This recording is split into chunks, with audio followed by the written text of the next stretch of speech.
the train, right? But this is in my iPod.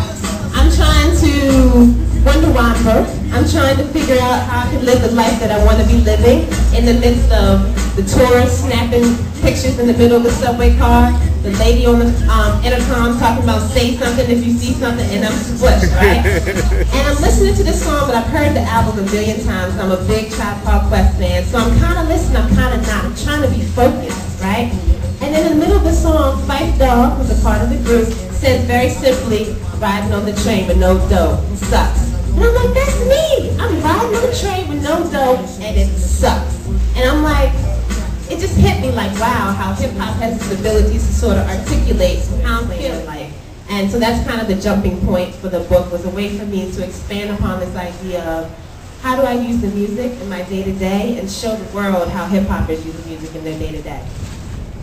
My lingual affair with wordplay, that sounds so deliciously dirty, began as a one-night stand with hip-hop music that morphed into a relationship I never expected. When I was younger, I was infatuated by the witty and often complex rhymes and wordplays like Big Bang Pain and Slick Rick. In a single subject notebook, I would write down the lyrics to the dopest songs and practice the rhymes in the mirror. My fist was my mic. Without realizing it, I was developing a reverence for words.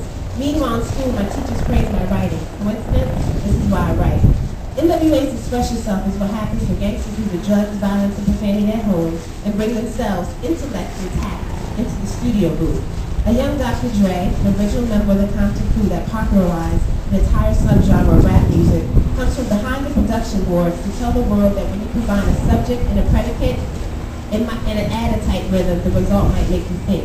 When NWA bum rushed hip-hop, I was miles away from Compton.